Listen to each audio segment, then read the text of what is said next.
যখন পত্রিকা দেখে বেরোলাম, গতকালকে রিপোর্ট হচ্ছে 415 জন শিশুর মৃত্যু হয়েছে। সাথে আরেকটা খবর আছে, এটা হচ্ছে যারা রেজিস্ট্রি করে নাম লিখিয়েছেন তাদের মধ্যে। কিন্তু বাংলাদেশে গ্রামে গঞ্জে অনেকে মারা যায়, কিভাবে মারা যায় জানে না, এর সংখ্যা কত আমরা জানি না। এই খবর দেখে বেরোলাম, আর এই যে এখন প্রায় 12টা বাজে, এর মধ্যে আর কতজনের মৃত্যু ঘটেছে, কতজন এটা আক্রান্ত হয়েছে আমরা জানি না। কিন্তু আমি আপনাদের কাছে প্রশ্ন করতে চাই, সরকারের পক্ষ থেকে কোনো প্রেস নোট শুনেছেন যে আজকে এটা হচ্ছে, আজকে এইটা যাতে যারা আক্রান্ত হয় তাদের জন্য এটা করতে হবে, এটা করতে হবে? কোভিডের সময় যেরকম জরুরি অবস্থা জারি করে বলা হয়েছিল, শুনেছেন? শুনি নাই।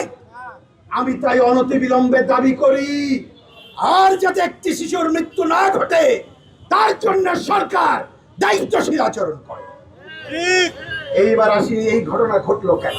শুনেছেন, নেতৃবৃন্দ বলেছেন আমাদের বাংলাদেশে অনেক সংকট আছে, কর্তৃত্ববাদী স্বৈরাচারী সরকার ছিল, ভোট ছিল না, কিন্তু অনেক যে সাফল্য, তার মধ্যে একটা হচ্ছে আমাদের এই যে দেখবেন যে কি বলে যে বয়স, মানে বেঁচে থাকার বয়সের পরিমাণ বাড়ছিল। তার অন্যতম কারণ কি জানেন? শিশু মৃত্যুর হার কম ছিল তাই। আর আমাদের আরেকটা অনন্যতা ছিল দুনিয়ার মধ্যে, এইটা একটা ঈর্ষণীয়, আমরা অল্প সময় যথাযথভাবে টিকা দিতে পারি। তাহলে এবার ঘটলোটা কি? স্বৈরাচারী সরকার বিদায় দিল, কিন্তু স্বৈরাচারী সরকার তো একটা বাজেট রেখে গেছে। এখন তথ্য বেরোচ্ছে এই খাতে, মানে স্বাস্থ্য খাতে 41,407 কোটি টাকা তারা রেখে গেছিল। তাহলে টিকা কেনাই তো অসুবিধা হওয়ার কথা ছিল না, কেন হলো না? কেন? তথ্য বেরোচ্ছে কারুনুস সাহেব ব্যস্ত ছিলেন, উনার গ্রামীণ ব্যাংক আছে, গ্রামীণ ফোন আছে, ওইটার কিভাবে আরো বেশি সুবিধা আদায় করা যায় গভর্নমেন্টের কাছ থেকে।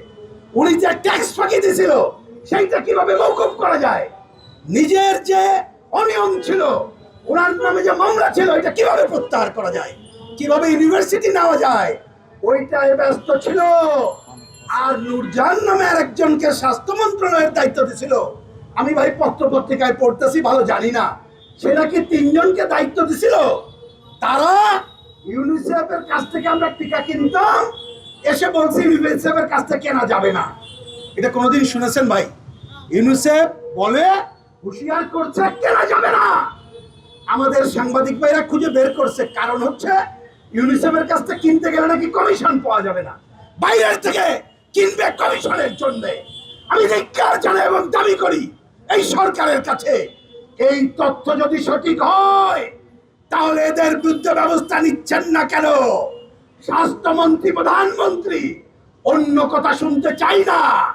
কোন অজুহাতে, কি কারণে আজকে যারা দায়িত্বে ছিল ডক্টর ইউনূস সহ তাদের বিরুদ্ধে ব্যবস্থা নিচ্ছেন না? জনগণ জানতে চায়, অবিলম্বে এদের বিরুদ্ধে ব্যবস্থা গ্রহণ দেখতে চায়।